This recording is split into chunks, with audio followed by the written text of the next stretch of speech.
Well, I think something has to be said at this point. I mean, it's getting a bit silly. The UK is really starting to fall apart. I mean, this country has been based on Christian cultures. Whether you're Christian or not doesn't really matter. But the country itself is based on Christian morals, Christian values, has been for several, a couple of thousand years now. And things going to pot. Queer Starmer has just purely proven that someone can become so completely hated so quickly. You remember the guy became Prime Minister in last July.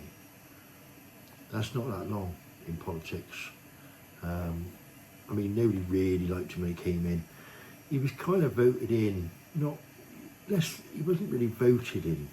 What happened was you had people were so pissed off with the Conservative government that they thought, we can't vote for them.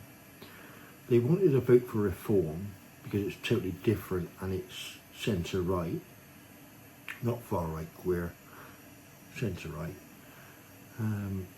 But I think they lost their bottle thinking it was going to be a thrown-away vote. So not quite enough voted, as proven by Reform came second in an awful lot of seats. They won a few seats, but not very many. Conservatives picked up the usual thing, but Labour, I mean, only about 30% of the British population voted, nowhere near anything sensible, and they won a vast majority. Kier Starmer has always been a bit of a boring donut. I mean, you only got to listen to his nasally, boring voice. He's just a monotone, frustratingly annoying sort of fella. The sort of bloke, if he walks in a pub, he could empty it. Do you know what I mean? He could be a great undertaker, probably, something like that. Great taxman. Anybody you hate, you can imagine Kier Starmer was doing that job. Anyway, but he's come in. He's got a complete bunch of misfits, idiots that don't know what they're doing.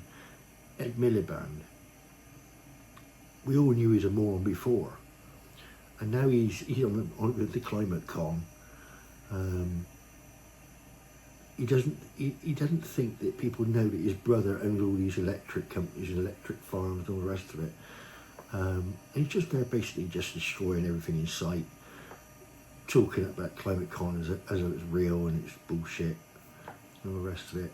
You've got David Lammy, whose claim to fame is he has beaten the Big Breakfast at that place in Vegas where they give you the Heartstopper burger and all the rest of it. Great big fat pig he is. Spends all of his expenses money on dinners. And he tries to say, oh yeah, we spent 20 grand on dinner this week. It's okay, but I bought the whole department dinner. No, you didn't, mate. Admit it. That's your dinners. You never bought nobody else no dinner. You're a big fat pig. You're a socialist. You're a complete fucking idiot. You ain't got a clue what you're doing. You're bad for the country. You want reparations from people who never had slaves to people who never were slaves. You're just a moron. Go fuck yourself. And then you got Rachel, the tea lady. Rich from accounts is bigging her up too much. I'm sorry. She couldn't have done accounts. She could have been in the accounts department of HBOS. I mean, HBOS were a crap bank. Let's face it, they're not very good. But give them some credit. In their accounts department, they had actually qualified accountants. They didn't have people like Rachel Reeves. Rachel Reeves maybe handed out the tea and biscuits at 11's time, maybe, as you can imagine. Anyway, but they're all a bunch of idiots. And we haven't quite caught on in this country, apparently, in our politics, that Trump is changing the world. America's coming back. America's going to have a golden age. Trump is shaping the world to suit America. That's what he's doing. That's how big it is, what he's doing. I'm not sure if people in America realise quite how respected the guy is. They think because the mainstream media everywhere is trained to try and have a pop at Trump. But the people don't feel the way the BBC will pretend he is. That's all crap. And Donald Trump, if you see his bigger picture, he's destroying the globalist elites. They were basically just taking away our freedoms. COVID was the biggest overreach. I mean, they were doing it blatantly then, and people sort of hated that. But they're still doing it now, just in small ways. You just don't even realise it.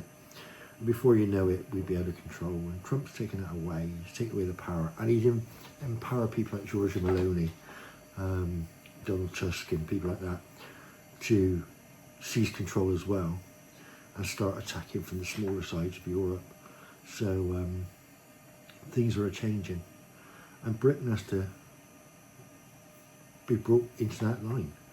If Starmer doesn't get himself back to the centre from the Marxist left wing that he's on at the moment, then, I mean, he could cause a civil war. I mean, scary, but he could. There's a definite pattern of anti-whiteness, DEI. Definitely. I mean, I've got Muslim friends, and they've said to me that it's going too far. That the British government is pandering. That's not good. When you're moderate, normal, intelligent people of Christian faith, Muslim faith, a lot are all telling you the same thing, that it's going too far, you're allowing too much to happen, you're giving too much leeway, then you've got to start sorting yourself out, because the fundamentals behind these religions, particularly Muslim fundamentals, they're crazy. They're fucking lunatics. And they don't need much of an invitation for extremism and violence. And all you're doing is insulating these people. You can see it every day on the streets of London when they have their marches through. You'll get one fella walking along with a Union Jack on his shirt, and the old Bill pounced on the bloke, 10 strong, want to lock him up. I mean, I watched someone today who was partially deaf and asked someone must have been foreign in a shop or something, and he said to him, when they were talking to him, obviously talking too fast, maybe with a bit of an accent, and he said to him, "Can you speak clearly, please?" Not speak English as has been reported, but can you speak clearly? The old Bill decided that he'd said, "Speak English," in a really offensive manner. They went to try and arrest him, ended up giving him a caution, but all he said to him was, "Can you speak clearly?" Because he's partially deaf, he couldn't fucking hear him. So he needed to ask him to speak clearly. And the coppers still felt it necessary to give him a caution, a verbal caution, for hate speech. What the fuck is that about? Come on, grow up. Stop being so fucking stupid. The country's on the wrong track. It's clear to anybody with a common sense. I'm disabled, I couldn't do nothing about it if I wanted to. So we've got nothing to worry about with, I'm not inciting any violence or inciting any criminality or anything like that. But I think that Kier Starmer may think that he's above the law. But he's going to be the one, ultimately, that ends up inciting, potentially, an explosion. The British government had an advisor, I forget his name now, Professor something. I watched an interview with him the other day, and he advises governments, not just the British government, other governments, on counter-terrorism, population control, sorts of things like that. And he is warning that he thinks within the next 5 years, if the UK doesn't have a revolutionary uprising, that we've got away with something. And people like him don't generally like to make predictions like that, because they're much more moderate than anybody else. They're more measured in their speech. They don't want to be responsible for it. And if he's even saying it now, I think he's Levi Alexei or something like that.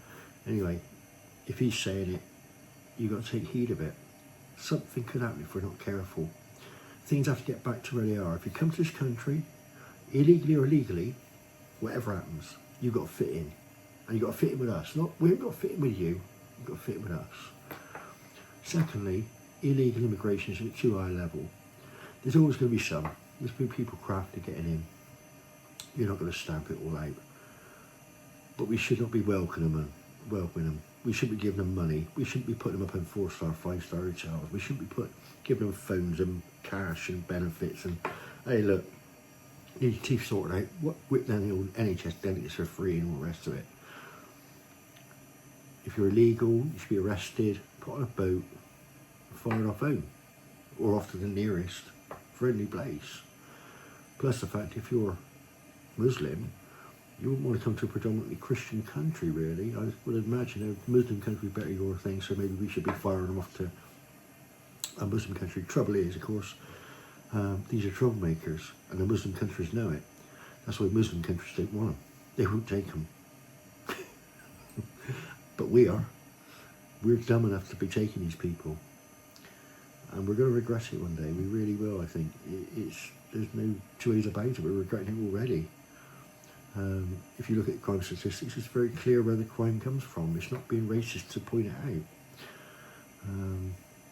So Britain, well, Kier Starmer, you better wake up. I would move. You're going to be left of centre, we know that. You ain't going to be a right. You're not going to be a conservative at all, but you could be centre left and not Marxist. If you go back to the centre left, where you were perceived to be before you were ever voted for in any elections, you need to move back there, because if you don't, then you're going to rip this country apart. And if Trump don't sort it out first, who knows where it's going to lead. We could do without this, and our kids could do without it, because they're the ones that inherit this mess. Star will be long gone when my daughter gets of age, same as I will. I don't want her to inherit a Marxist fucking shithole poor country full of people that hate her and want to chop her fucking head off every time they see her. I want her to have what I had when I was growing up in the 80s. Something you can be proud of, somewhere where you can work hard and improve your life by doing so. That's what we really want. Anyway, it's enough from me. Sermon for the night over. Time is 20 to 2 in the morning. I just had the gist to make a movie.